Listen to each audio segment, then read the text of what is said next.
اللہ الرحمن الرحیم۔ کنگھی کرنے سے گرتے ہیں، ان کو بیچنا جائز ہے ناجائز؟ یہ اصل میں آج کل دنیا میں وگیں بنتی ہے نا، اس لیے وہ بال بھی خریدے جاتے ہیں اور بال بھی بیچے جاتے ہیں، حالانکہ یہ ناجائز، بلکہ ان بالوں کو دفن کر دینا چاہیے، کیونکہ انہی بالوں کی وجہ سے عورتوں پہ جادو ہو جاتے ہیں، سحر ہو جاتے ہیں۔ صحیح حدیث میں ہے کہ میرے آقا پہ رحمت دو عالم محبوب دو عالم پہ جب جادو ہوا،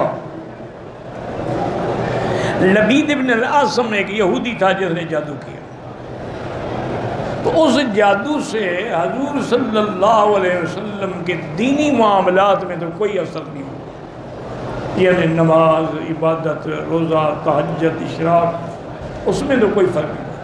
البتہ ذاتی معاملات میں فرق پڑ گیا کہ آپ کو خیال ہی نہیں آتا تھا کہ میں نے کھانا کھانا ہے نہیں کھانا، آپ کو خیال ہی نہیں آتا تھا کہ میں نے بیویوں کے پاس جانا ہے کہ نہیں جانا، اور کبھی ارادہ بھی فرماتے تو بیویوں کے قادر نہیں ہو سکتے تھے ان کے حقوق ادا کرنے کے لیے، یہ اثر تھا جادو۔ تو ایک دن حضور صلی اللہ علیہ وسلم سو رہے تھے کہ دو انسان آئے، اصل میں وہ فرشتے تھے لیکن انسانوں کی شکل میں تھے۔ ایک حضور کے سرانے کھڑا ہوا، ایک پاؤں سے۔ پاؤں والے نے پوچھا کہ ما بہذا الرجل، آپ پر کیا بات ہے؟ اس نے کہا مطبوب، یعنی مسحور، آپ پر جادو ہے۔ اس نے پھر پوچھا کہ من طبہ، کس نے جادو کیا؟ اس نے کہا لبید ابن العاصم نے۔ انہوں نے کہا کس چیز پہ جادو ہے؟ فرمایا کہ مشتن، ایک کنگھی ہے، اس کے اندر جادو کیا گیا ہے۔ اس نے کہا کہ وہ کہاں ہے؟ انہوں نے کہا کہ فلاں جگہ جو ہے مقام، اس کے اندر جو کنواں ہے، اس کنویں کے اندر جو لکڑی ہے اور لکڑی کے نیچے دفن ہے۔ اور یہ بتلا کے وہ چلے گئے۔ حضور صلی اللہ علیہ وسلم نے حضرت علی کو، صحابہ کو ساتھ لیا، اس مقام پہ تشریف لایا۔ آپ نے فرمایا کہ وہاں جو کھجوریں تھیں بالکل ٹنڈ منڈ تھیں، اور معلوم ایسے تھا اس شیاطین جیسے شیطانوں کے سر ہوں، اور وہ کنواں جو ہے ویران پڑا تھا، اس کا پانی ایسے تھا جیسے مخلوط بالحنہ، جیسے مہندی ملا ہوا پانی ہوتا۔ حضور پاک نے حضرت علی کو حکم دیا، حضرت علی اترے، انہوں نے جا کے اس لکڑی کے نیچے ہاتھ مارا، ڈھونڈتے ڈھونڈتے آپ کو ایک کنگھی ملی۔ اس کنگھی میں میرے آقا کے بال تھے۔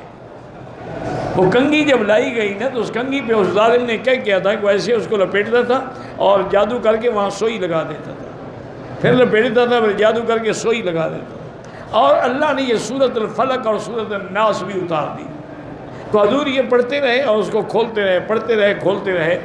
تو صحابہ فرماتی ہیں کہ ہم نے دیکھا کہ جیسے جیسے وہ آپ کے بال مبارک کھل رہے ہیں اور سوئیاں نکل رہی ہیں، سن رہے ہیں رسول اللہ، حضور پاک سے گویا کہ وہ بوجھ جو تھا ٹل گیا اور آپ کا چہرہ چاند کی طرح روشن ہو گیا۔ حضور نے وہ کنگھی لی اور پھر اسی کنویں میں ڈال دی۔ واپس جب آئے تو بی بی عائشہ کو بتایا، تو بی بی عائشہ نے کہا حضور لے آتے، ہم بھی تو دیکھتے کہ ظالموں نے کیسے ظلم کیا۔ فرمایا کیا بات کو شہرت دینے کی کیا ضرورت ہے؟ اللہ نے جب مجھے شفا دے دی، اس کے بعد پھر کسی کو زیادہ اگر میں ظاہر کرتا، ہو سکتا ہے مدینے میں لڑائی ہو جاتی، ان کو قتل کر دیا جاتا جن نے جادو کیا۔ میں یہ نہیں چاہتا کہ مدینے پاک میں فساد۔ تو جادو ہوتا ہے اور زیادہ تر انہی بالوں میں ہوتا ہے۔ یہی ہے کہ یہ عورتیں غفلت کرتی ہیں، اپنے بال پھینک دیتی ہیں، یہی غفلت کرتی ہیں کہ حیض کی حالت میں ناپاک ہوتی ہیں، اور پھر یہ رات کو چھت پہ بیٹھی ہیں، انجوائے کر رہی ہیں، اسی وقت شیطان حملے کرتے ہیں۔